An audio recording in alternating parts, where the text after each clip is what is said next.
Congo, Congo Ndemboka.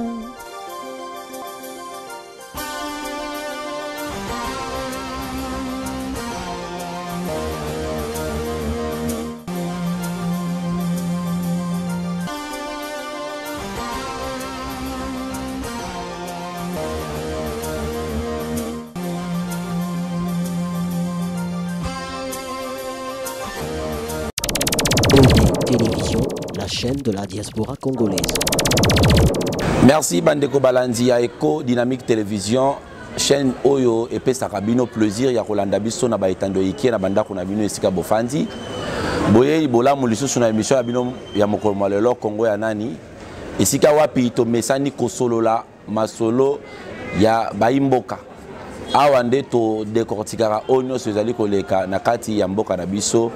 République démocratique du Congo, Congo ya nani, Congo ya Mobutu, Congo ya Etienne Tshisekedi wa Mulumba Mbappé à son âme, Congo ya Riche Campagne, Richard Mesana Robenga Riche Tempête, to éviter ceux qui comme Bango et Rosuka Boni, to retourner un peu motuna par rapport à Congo la bande ko balanti mbote lisusu. Le lot kosola masolo matali candidat commun ya opposition. Tokobeta lisusu masolo ya processus électoral nanga zoloba nini est-ce que élection ngo ezali ou bien ezalité tokosolo la pe masolo oyo etali FCC pourquoi pas masolo ya Moïse Katumbi ba kuswa na bango na candidat topé dauphin ya Joseph Kabila bande ko balandi po esengo ya émission mokoma lelo to kui na loboko ya mobali mwana mboka Richard Campagne oyo azali moto boyebi déjà na kati ya Eco Dynamique Télévision. Toleki na représenter Richard Campagne. Richard Campagne azali membre ya Union pour la démocratie et le progrès social. Azali ancien manager, topé manager honoraire ya Eco Dynamique Télévision, chaîne Oyo, bozali kotala na minute Oyo. Pe Richard Campagne azali candidat à la députation nationale na liste ya Union pour la démocratie et le progrès social Bar Tshisekedi. Mwana mboka mbote. Ndeko François Mbote bala nyonso oyo bazuli baku ya kolanda biso na ngonga oyo mbote na mipa nyonso besoin. Est-ce que te présentes au madame? Jusque là oui, ça va. Richard Campagne batu mingi bayebi yo na Riche Tempête. Kombo wana obwaki na poubelle? Non, kobwaka na poubelle ndenge nini ezali na kati ya bomo ya mutu. Mutu moko azalaka na étiquette moko te. Ozali papa ya leki ya yaya ya noko ya kulutu ya donc voilà ba titre ezalaka ebele mutu moko porter ba chapeau ebele Riche Tempête eza natina na yango na kati ya mboka Congo Riche Tempête kotika la kombo oyo ba mususu ba continuer kobenga mais kombo la ngai pe elongwaka te tango ba benga Riche Tempête Richard Campagne to ekoyaka te etika laka et alors pourquoi Riche Tempête ekoya lelo 20 ans ya absence na kati ya ville Bandundu ozongi bayambi yo population ebele na simana yo osimbikisa basakata ou bien parce que to mona kiyo ozalaki na edingo avant okende kuna na kati ya ville Bandundu edingo papa kiyo mwa matiti te ou bien ndenge nini parce que akeyo bayamba kiyo batebele bako kamwa mwana mboka. Non François Moni c'est vrai et pas na biso na Congo awa ba Kinois ba Congolais en général balingaka biloba loba mingi bakanisaka na ba makambo oyo existaka te pona ngai kozala na edingwe ngolobelo komoko te parce que nga zala manager ya edingwe depuis longtemps depuis poto nga na manager na ye nga na manager ka ye ba komba na ye ba makambo mususu to anda ko négocier na ye ba makambo ebele il s'est fait que aza awa na kati ya mboka Kinshasa tokutani na ye pe awa tozalaki na ye na émission tosali émission toye asali émission parce que nga nazalaki kaka wana toanda otala pe ba modalité les voies et moyens comment s'il faut organiser ba combat de catch awa vous allez on se retrouver place wana ça n'a rien à voir avec ba makambo bato balobaka bisimba simba toni parce nga nazo croire na ngote et koyamba ngai na kati ya mboka c'est vrai plus de 20 ans na tchali sous le kolo penza kuna te mais kasi nenge na zoloba ngando ata botiki na libanda na mokili mikolo ebele mais kasi bozongisi na mai akonager kaka donc obosana na ekonager te ya ndenge moko na ngai mboka na ngai kotikala mboka na ngai balobaka pe susu mboka na mboka ezaka na bakonzi na yango donc biso tozali ba natif ya Bandundu ngai naza natif ya Bandundu absence na nga na kati ya mboka na nga mais kasi motolu na nga etikalaki wana se déplaçaki te rapidement ndenge nini omoni situation ya vie sociale ya population ya Bandundu kuna est-ce que baza malamu mikakatano ezate en tant que candidat na bango? En tout cas Ndeko François pe ba o bazo zwa libakwa kolanda biso na ngonga oyo vie sociale na Bandundu tout comme la République démocratique du Congo Mobimba ils allaient passer, les gens souffrent. Tout palper souffrance, degré à souffrance dans Bokawana, ils ont vraiment tel que Oyo so azana motema ya solo onzambe akela à côté de la insensibilité face à la douleur, face à la souffrance autour sur place. Donc ndakisa soto keika na au Italie transport déjà. Transport kolongwa Kinshasa au Kende Bandundu nzela ezate parce que bakolo bakenzela eza pas cité mais nzela ezate la route n'existe pas ba chauffeur bakendaka nzela bakendaka Bandundu na nzela mutuka en tout cas bravo parce que baza ko se débrouiller na ndenge na bango tracé oyo officiel oyo basala yango wana susu te kilométrage oyo bapesaka ya Bandundu Kinshasa Bandundu yango susu te parce que ba chauffeur ba créer banzela mususu bango moko ba déviaka ba côté pour ba koma na Bandundu souffrance à liboso yango wana na kati ya ville même ya Bandundu yango moko transport en commun inexistant exact transport en commun. Mais que font les Muzitu abimi premier ministre Mutakizenga premier ministre Obemina Konzala Nzoko président de l'Assemblée nationale Batouana Nyosona ville Bandundu Bongi et Bangwana baza au moins 6 na liste ya présidentielle baza au moins 6 candidats ba ressortissants ya ville ya province à Bandundu. Cela démontre que bao nyos bazo diriger Congo na moment oyo baza na moment ba dirigeant Congo te ba dirigeant ka ba famille na bango moko ils sont là pour leur famille.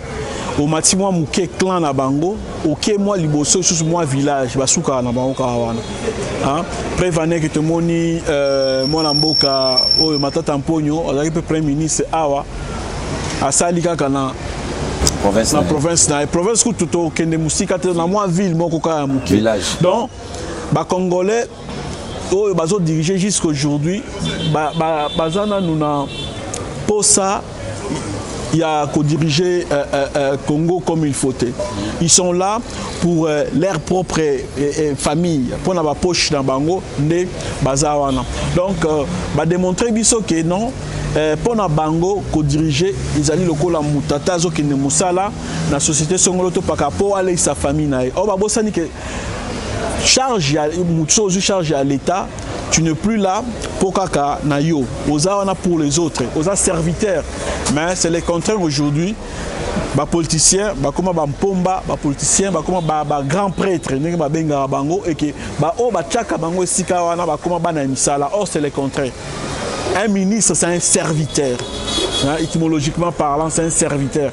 Mais et pas na biso ministre comme chef ou azaki sans la chef à contrôler et on a comme serviteur. Donc basala eloko moko te mboka ezokende na okaka na okufa ndenge eza wana ba cité ba quartier sikezo botama anarchiquement eza urbanisé te Bandundu eza ville moko eza bien tracée na répétaka ngo chaque fois na sur la parole bien tracée et une ville qui est facile à construire au lieu ba quartier bazobote ya sika va continuer que ça kolanda ba tracé o existaka déjà mais non ba komosala ba balabala na ndenge balingi bakomi koteka ba mapango na ndenge balingi bandundara ba mboka ezala na batinel te bakatia sike koma na batinel ndako mususu po oleka yango fo leka liboso ndako mususu oke na sima lisusu non or bandundu ezala bongo te bandundu eza bien tracé boka mon carré bien dessiné.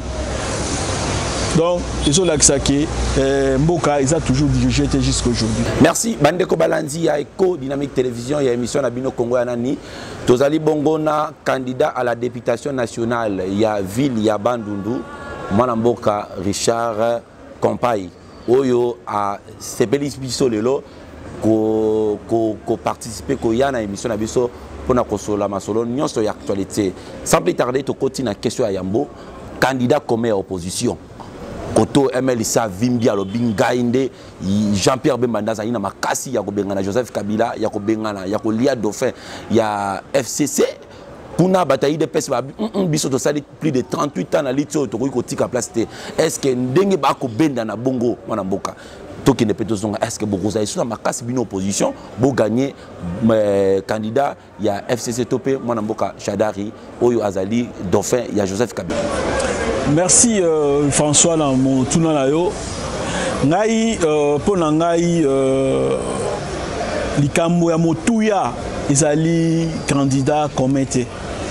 Likambo ya motuya ezali d'abord to obtenir ba vraie élection. Nalinga ko bakisa ba tribu mususu te ba qualificatif mususu te likolo élection mais pour na bato ba comprendre tozo ba vraie élection. Ce qui tozu ba vraie élection. Élection oyoke chaque voix compte. Ezala ba candidat baza 50, ezala baza 10, ezala baza 3. Je ne vois pas comment famille politique il y a Joseph Kabila et qui a gagné l'élection dans Katiamboka. Na habité sur base de quoi se présenter devant Oyo, baza censé élire dirigeant au Bagoya. Donc combat à Makasi, normalement ils allaient combat pour obtenir de vraies élections. Les restes wana ekoya na sima. Mais ka soki na lingina commenter moi mukie actualité yango na komema yango na lolenge o. Balobi bakopona candidat commun bakocha ba critère oyo ekosala ke bapona candidat. Pona ngai critère ya liboso ezali oyo. Mutu oyo azo partager bilan ya Kabila te. Ye wana nde mutu akozala liboso likolo. Oyo asali na Kabila na gouvernement na ete. Critère ya liboso yango wana. Ya mibale boke kota lolenge nini moto wana apona mi candidat. Ndenge nini esali ke a se retrouver candidat. Parce que zana ba candidat mususu auti na ndaku na ye ache ba fard na ye akumbani inde na sema peka kei ko se postuler a bien candidat et pekisa mité ezali droit na ye wana ko baka mbwake la te te nazo pesa la ba analyse OK ko tika candidature na yo na ba élection présidentielle c'est ton droit et zana ba candidat mususu lingomba na bango evandi société oyo bazali na yango to parti politique bazali na yango bavandi balobi directoire na yango evandi obi non ndeko François loko abiso na EDTV to lingi to za bimisa candidat yo zala candidat na biso bokei inde bokei ko déposer candidature na bino ezali na ba candidat mususu oyo ba passer na ba primaire lolenge ya candidature ya UDPS ndeko Félix Antoine Tshisekedi Tshilombo atikalaki kozala candidat te atikalaki ko se prononcer te ke ngai nazali candidat bato ba pusaki ye na ba façon nyonso po alobaza candidat atikalaki koloba yango te. Il s'est fait que UDPS a organisé congrès bato ba uti bipai ndenge na ndenge bilili ezali bauti ba province nyonso ya Congo tomonaki bato ya Beni yo salaki ba interview na bango tomonaki bato ya Buta tomonaki bato ya Basankusu tomonaki pe ba Congolais oyo bavandaka libanda ya Congo na Congo Brazzaville awa bazalaki, na Angola bazalaki, ya Belgique bazalaki, Angleterre, Suisse, États-Unis, Canada, bango nyonso bazalaki baye pona koluka nani akokitana na papa Etienne Tshisekedi oyo asi akufaki bazalaki candidat président ya UDPS. Il s'est fait que comme UDPS eza parti oyo bapronaka vraiment démocratie ezalaka kana malobate pe na ba acte. Pendant congrès ezo salama basali élection ya président ya UDPS. Baye ko pona mwana mboka Félix Tshisekedi a gagné na ba élection. Na kati ya assemblée owana motion moko ekobima elobi te lelo kaka esengeli na biso topona pe candidat oyo ako représenter parti politique na biso na élection présidentielle. Qui sont contre, qui sont pour, débat, non, motion wana eza retenu, bapona candidat.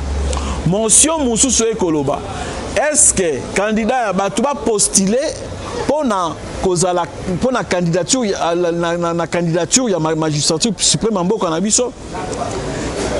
Baya batu motion mosusu ekoya ke non, oyo azali abimi bongo président, ye wana nde toko investir comme candidat na candidature il y a élection présidentielle et salami lolenge wana baye ko pona mwana mboka Félix Tshisekedi avant wana so na kozonga mwa sima primaire d'abord et salamaki voire même débat contradictoire oyo bato nyonso batalaka yango bamoni boni ba candidat minei ba potani coup sur coup sur le plan démocratique, sur le plan il y a des idées. Tomoni mwana mboka David Mukeba, tomoni Paul Chilumbu, tomoni Guy Baou, tomoni Félix Tshisekedi. Débat tina ndenge ba ikobima. Donc ce total partant de là. Au long on a juste total likam oyo tali ancienneté oyo tikoloba. Parti mon côté na Congo o esali bitumba ya monene lolenge wana parti mon côté na Congo et perdre ba membre na yango pour la lutte ya démocratie. Donc partant de là ce qui bonne volonté ezali si réellement on dirait ba critère oyo pesi au PC on dirait kaka pour favoriser candidat na yo favoriser candidat UDPS c'est normal mais yo azan expérience c'était o tombola ya kende liboso expérience azana ngote akokoma kuna sali potopoto mwana mboka ifoko lima ndeko na ngai François c'est normal tout d'abord parce que je suis de l'UDPS je suis un tshisekediste hein Nazali apôtre to acolyte accompli il y a Etienne Tshisekedi c'est normal na soutenir candidat oyo il y a parti na biso eza normal lisumu moko na kati ezalité mais kasi soki totali na logique na ba makambo oyo esengeli totala bandeko na ngai tokei pa tozongi pa ite yo oye na opposition osali kaka mbula to mibale to misato olobi ke non ngai na leka liboso ya ba oyo basali mbula zomi wana okobaka ezali malamu na zobwakela moto te tozoloba makambo ndenge nini ezali lolenge nini ezali yo uti koya olobi non o mosusu ba participer na ba makambo ebele lokumu na bango longonya na bango lokola ba comprendre ete mutu oyo bango babandai ko travailler na esengeli azala wana te azosala musala mabe ba mibendi ezali kwa malamu na o etali expérience franchement ngana zo kamwa lelo oyo soki ba congolais ba komi ko luka ko bimisa mo expérience liboso na ba makambo biso zo comme expérience so bango baza ko luka ezali expérience na domaine nini parti politique lokola UDPS 32 plus de 32 ans de combat mwana mboka Félix Tshisekedi azaki bongo oyo tozali ko considérer lokola ministre ya affaires étrangères ya république ya UDPS tomoni boni a participer na ba négociation lolenge na lolenge po ete mboka na biso ezwa nzela ya kokota na état de droit akutani na bayi politique ya mokili oyo mobimba. Comparé na ba oyo bayaki minduki na mapeka. Boum boum boum boum boum boum boum boum bakomi awa bangbanzami. Entre bango na oyo azo travail une expérience politique malem ba congolais bakopona nani. Oyo azui mandoki abomi bato akomi na bokonzi. Ye wana nde expérience na ye nini akokindaka kobomaka ba congolais nzela kindwe kwei bagata kwei kikwiche kwei ngayo nakomi na kenge na zu pouvoir. Pourquoi bino bataille de pes? Pourquoi bino bataille de pes? C'est comme si vous commis un acharnement contre Bemba, Jean-Pierre Bemba.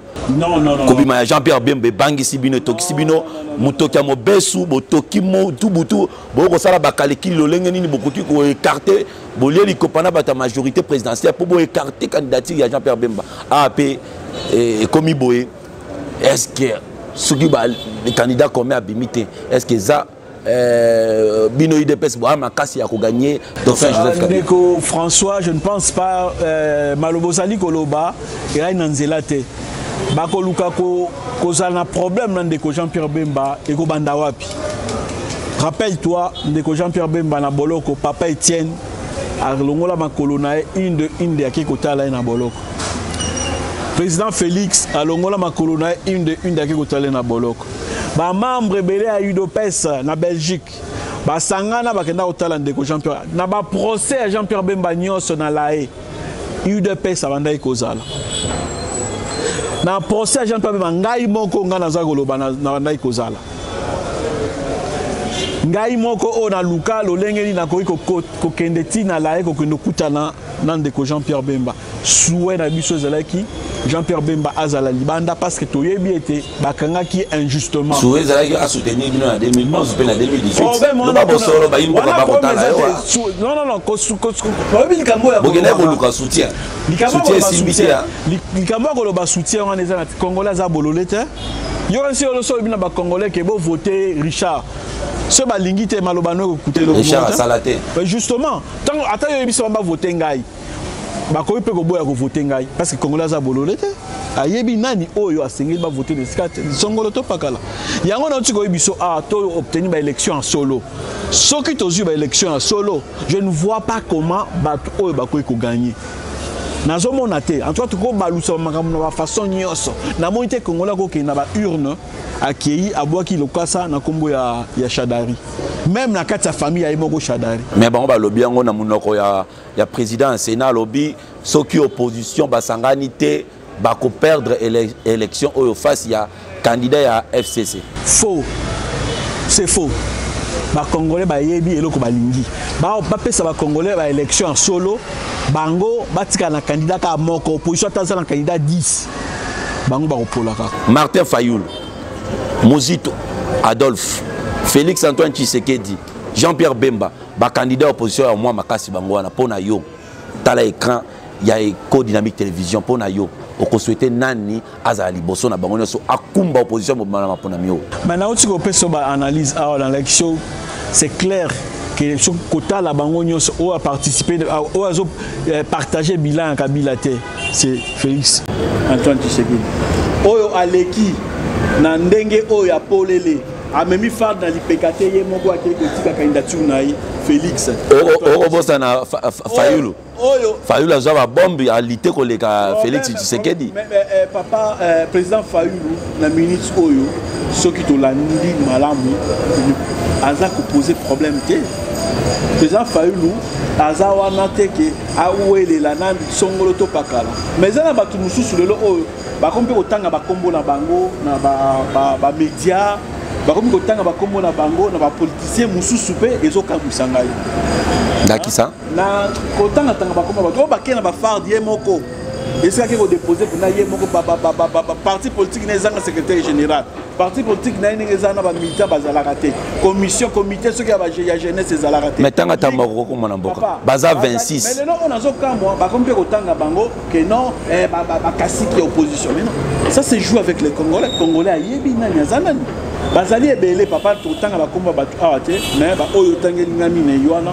nayebi sio na critère oyo so totali malamu kote mpe so okei na kote ya popularité omona nani oyo azali populaire ndakisa mosusu ndeko na biso nayokaki apesaki awa ndeko Eliezer nayoki alobi ndakisa moko abi boluka bokende na baprimaire to boluka candidat unique soki ndenge nini to botala basondage na bino bozosala chadeya koganya bozwi kaka bozwi groupe moko botie bango awa na martyr mosusu botie bango na 20 mosusu bopesi bango Sainte Thérèse mosusu bolukeli bango terrain soki epai wapi moto apesa afutela motu tike te moto apesa motu mai ya komela te botala population bakokende esikani mpo na yo le choix est clair. Ah? Choix est clair. Eza nini loba ba? Maïté transporter eloko akolia te ko mutu ya mutu na point na ye. Côté Lionceau. Wana ozoloba bongo po Moïse azate ya. Non, Moïse azana na problème ou azana. To souhaiter que mon mboka Moïse Katumbi aluka lolenge ni nanu likambo azana ngo ekosila. Baluka ba voies et moyens anyata makolo na ye na kati ya mboka na ye pour le moment tokoki ko chai na kati ya ba challenge o te na kati ya ba discussion o nanu te parce que azana na kati ya mboka te. Merci bandeko balandi ya Eco Dynamique Télévision tozali awa na émission na bino Congo ya nani tozo solo la masolo ya ba imboka toko beta yango lolenge esengeli na ebike bandeko ba kotala biso pe à travers émission Oyo en direct de Kinshasa parce que EDTV est déjà à Kinshasa. EDTV est émettre déjà à Kinshasa. Donc bandeko nyoso bazala bandeko na bango na bapoto boko tala biso awa na Kinshasa na émission Oyo Congo ya nani totunaka Congo yango iza ya nani Congo yango ekomi boye yango nzembo pe babimiseli biso awa to ebite to voter lisusu mwana mboka tozonga iso epai na yo motuna ya mibale na deuxième volet na biso émission mokoma lelo maponomi ndenge to komona ngo ekokende bino ba opposition bolobi soki kaka nanga azali ko insister na machine à voter pour na bino bokokota processus électoral ote yepe kuna nanga azongisi bien lobi soki bolingi te boboyi machine à voter ya kokende élection na bato balingi machine à voter soit élection ekozala te a pousse yango azo kosenga koto musuba koloba 5 et 4 jours koto musuba koloba 6 mois bolobi boni yo en tant que candidat. En tout cas, les Oyo, bato tourner à bato likambo tali Corneille Nanga ngai comme c'est qui sangai. Et comme c'est qui sangai, Corneille Nanga lelo ami comme ici politicien. Corneille Nanga lelo ami comme ici personnalité moko je ne sais pas dans la République na hiérarchie à République so kaza na 40e position na ebité. Corneille Nanga lelo oyo tala cortège na inenga tambolaka. C'est comme si ceux qui vice-président de la République, ceux qui premier ministre, ceux qui pénal. Or, Seni, Ezali Nango Kaka organo ya accompagnement, Oeko ça a été et organisé l'élection en Nengo Sengel, mais a mis si importance mon boé, n'a pas comprendre en côté. Yé a mis si importance sur base de quoi? Et là, on est autorisé Corneille Nanga à utiliser la machine à voter. Loi électorale est autorisée en côté. Constitution a mis mode d'inscription est autorisé machine wana te. A ko expliquer nini parce que ça lolenge wana. Mbongo nini ko beba parce que batu mbongo ba tiaki yango ba calculer ki yango tant ba sali budget ya ba élection machine wana ezalaki na quantité. Machine wana utu wapi? Budget o ba pesaki makama machine ezalaki na quantité. Budget o ba pesaki balobaki élection na ba oyo ndenge ezalaki. Ba kei ko voter basali loi électorale bango oyo ya FCC lelo ba changer ba combo chaque mois avant ba comme FCC o bazalaki wana balaki ba majoritaire dans kati ya parlement ba vota makambo machine o wana te machine o euti wapi loi eboyi bato baboyi bato azo kokankosalela yango te ye azo continuer kokobana po ye nani. Mais comment ils sont machine à voter on dit ba kitse bino marteau na mutu yo ekobangisa bato eloko oyo moto akobanga na yango soki ezali na nzela oyo ezali reconnu machine wana eyebani te ekobangisa motu toza na ntina ya kobanga eloko eza koexiste te pour nous ça n'existe pas alors balongola yango batika élection ndenge ezalaki dauphin Joseph Kabila aza makasi te aza na ye bino bokobenga dauphin te bokobenga ndakala lokola aza ndakala aza facile à kolia. Mais si vous avez machine à voter, dans lobby soki machine à voter, ezalaki reconnu dans la loi électorale. Soki machine à voter, ezalaki prévu dans le budget ou l'organisation de l'élection. On a dit machine à voter avec des conditions oyo esengeli. Mais ça ni dans la loi électorale, ni tant que voter qui budget ya makambo tali maponami. Machine wana ezalaki prise en compte te. Et où tu wapi et kokota awa na katikati ya processus lolenge nini.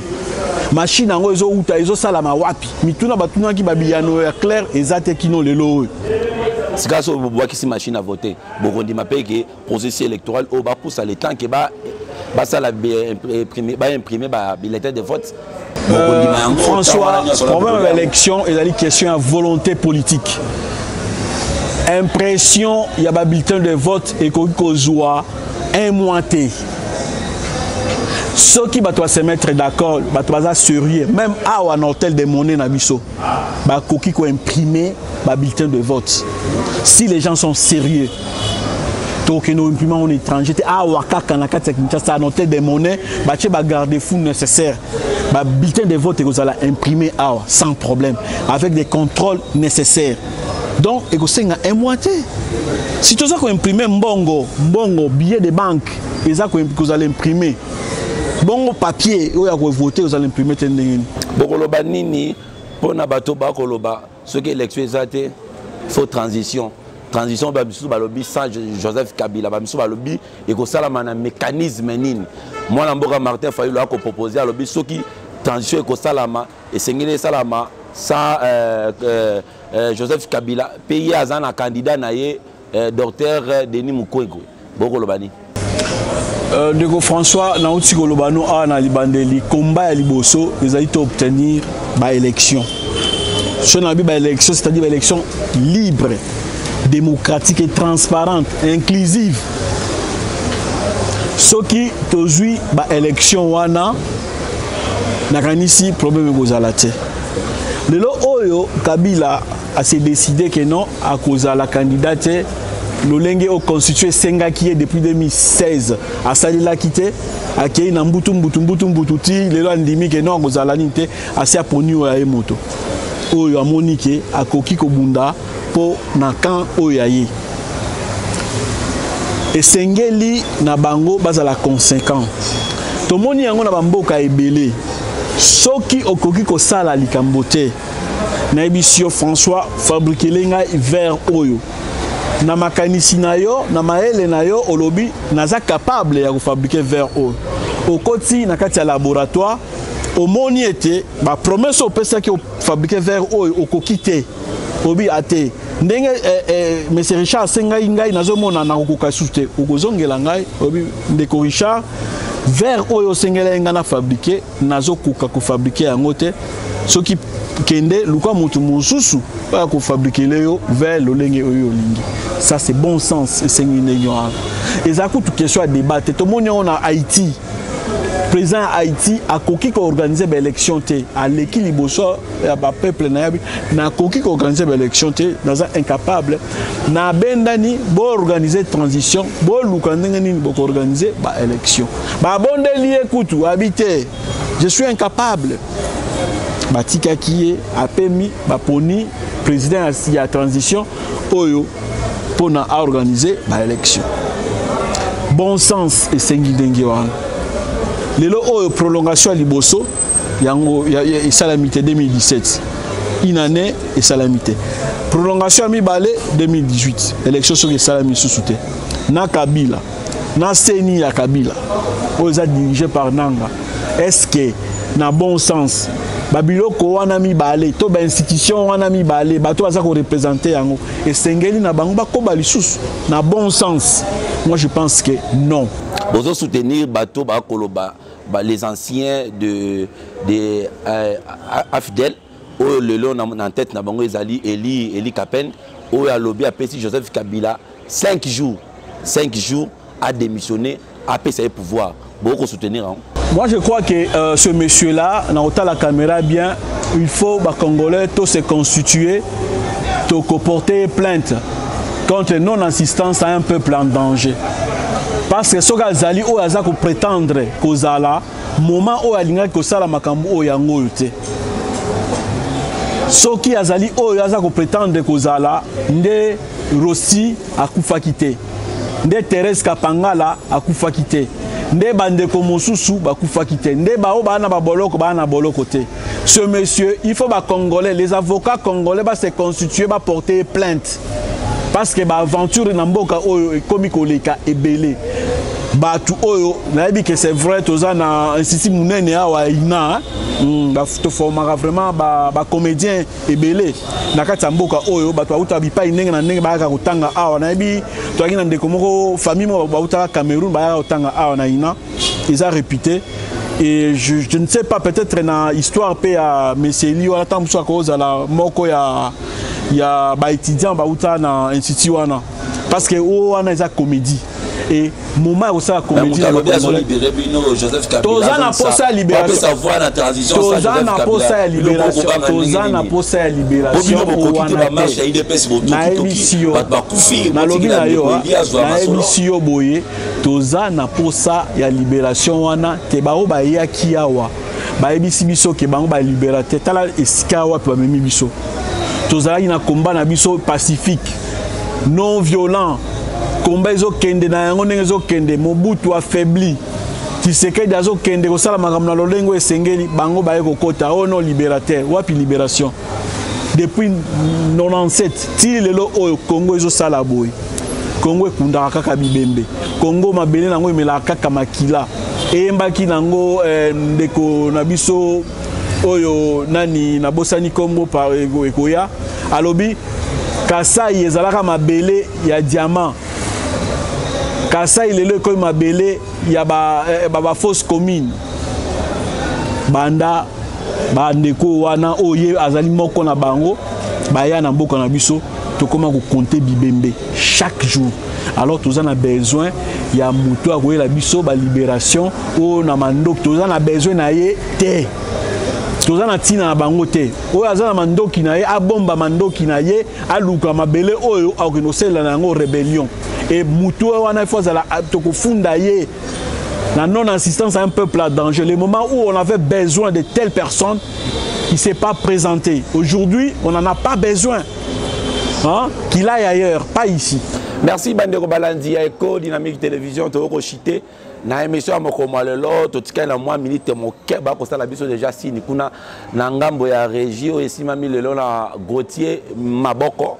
Gauthier Maboko a la biso déjà signe que toko chité na mission Mokomalelo mais toko zongela invité la biso pour Mokomalelo to tuna motuna ndeko ndenge boko kende na processus yango ndeko boko kende lelo soki élection ezate parce que to ebi ndenge benda makaboye lokola coordonné nanga ko abani déjà ko bwaka makambu na yeboye et ko risquer peut to comme le 23 décembre mapona miango peuple congolais a kozela et salamité awa sika soki to salamité yo zali membre vous allez cadre na kati ya parti monene Union pour la démocratie et le progrès social Bar Tshisekedi bino boko sala nini a boko boya peine de koeli aya ko libérer bino bobi bolembi pouvoir militaire libération militaire bolingi peuple yemora se libérer bino opposition o bozali en tête o bino bobimisaka peuple na balabala boko sala nini ndeko François nakanisi bato ebele ba comprenant na nute sens ya lutte non violente ba comprenant te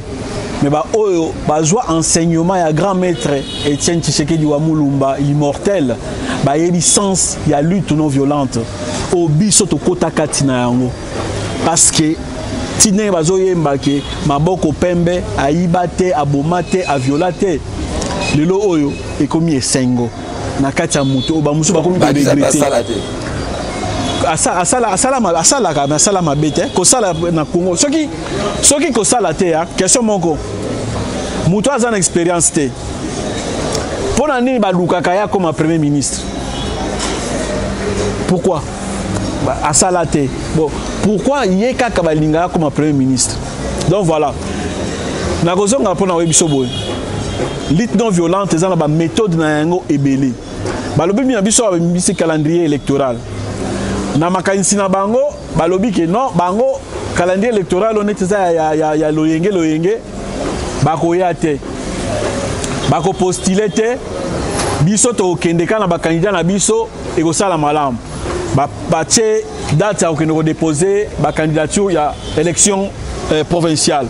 Ba mona liste IDPSO wo meke ba opposition nyonso décidé OK ko zo bande ko na biso ensemble OK ko zo bande ko na biso ya ba G7 ba groupe nyonso tout ba ke ko tikela ba liste ba bi eux to kanisa ba ko boya to tikela biso moko to sa monologue na biso mais ba to ba na nini bon net baté ba to tcheli bango 1000 na national ba royate ba mona ba liste mulongo mulai ba bi total ba na présidence tengeza 100 000 ba royate ba moni ba candidat opposition ba ye meke ba tondi tout pesi bango à peu près to calculer ki wana 960 millions de dollars oyo ba élection oyo et kotisi na kati ya o Seniazui 960 millions de dollars babi awa mambo ma sérieux bazo lukas ko ndenge ni ya kokima parce que au fond de pour ça qu'on organise l'élection ils allaient quitter banda ko sala ba ko meka mais bazo kende bazo ke tozo komema bango tina suka soki le 23 va organiser élection té c'est clair ba ko abandonner si pas bango moko par force la population ils seront obligés d'abandonner parce que baza incapable on a prolongation à Liboso et l'autre côté prolongation à Mibale et l'autre côté il y a Misato jamais tous les motuna oyo téléspectateurs na biso molandi munene pe molingi munene ya EDTV abito tuna yo na kombo ya Edingandu to tuna motuna oyo Léon Kengoa Dondo a sa déclaration la déclaration à Léon Kengoa Dondo dozo comprendre les sous-positions na été pe na coulisse bande comme sous opposition bazo kende déjà ko concilité que le loyer akoma opposant a rejeté Chadari pe machine à voter bino opposition bokondima akoma opposant bien bokondima te François question ana ce qui signe mingia oyebi papa na biso Kengoa Dondo normalement il fallait à cette terre avant la kimia a joua retraite naie na kimia ce qui nzambe azui molimo naie et permettre ba congolais ba rendre ata hommage parce que azali mutu moko oyo bon moinae mobimba ba congolais kaka nde bato bazwaka en charge bébé de la république ba congolais balatisaka ye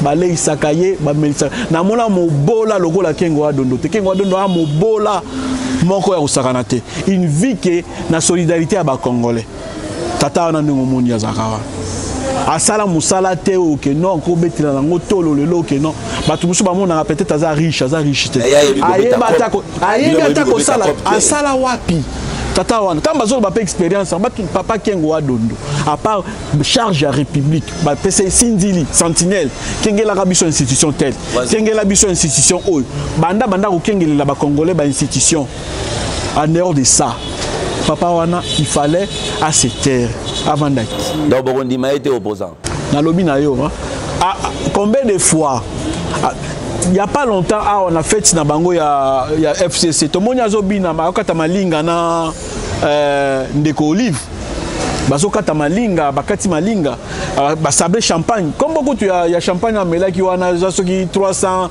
soki combien de 1000 euros à peu près 1000 euros ameli champagne to kitsalini na bineli champagne wana lelo yo moins d'un mois pouf virage amoni mangolo ebandi kotela ye alinga ya kovanda na se ya mangolo mpo lingola liboso soki ekwei alokota toboyi azala lolenge oyo azali soki alingi bacongolais barendre hommage na ndenge oyo akoli bakolisiye ou bien majorité présidentielle congolais na lobi soki alingi congolais ba rendre hommage na ndenge oyo balesiye bakolisiye balatisiye batangisiye ba classe et permettre et patangisa libota na ba classe akoli en tout cas na mbongo à l'état alors atika na moment oyo ndenge tozozwa virage oyo ete yaye aluka makambo mosusu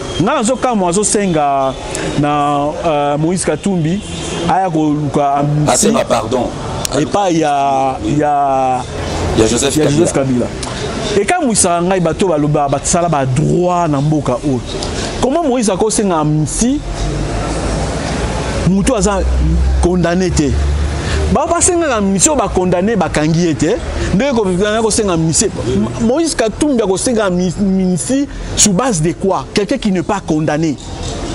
Et tu te dis que non, naza mutu a droit. Akosenga yango ndenge nini? Il n'a jamais été condamné. Hein? Yo papa mobimbole qui na etando ke olobi ke papa mukolo akende kosenga mais non. Toza wapi na mboka nini obiso tozali na yango.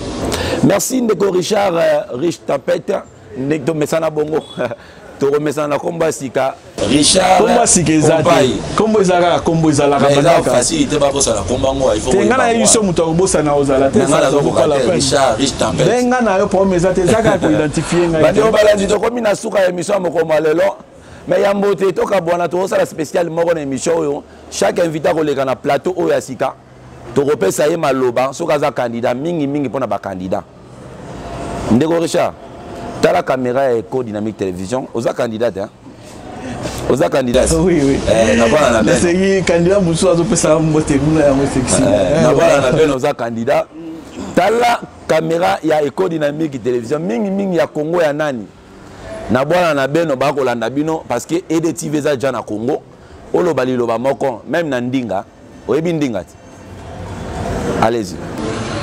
Na olobana lingala parce que bandulelo za vraiment métropole bandeko bauti bipa ndenge na ndenge to na bandeko na biso ya Katanga ya Kivu ya Kasai ya Équateur oyo baza lelo kuna bamusu basali kaka mbula moko mbula mibale bazui temps peut-être à maîtriser langue la plus parlée kuna te na osadese na bango na lingala na kanisi na otaki kuna bomoni ngai na zongi awa pona kokoba musala oyo to prometaki bino to sala kuna équipe to tiki kuna na kanisi bozo continuer ko solola na bango ko kabola na bango makanisi bino moko boyebi mboka na biso ville na biso ya Bandundu epa inini oyo ezali na mukolo ya lelo ba oyo nyonso botiaki elikia ete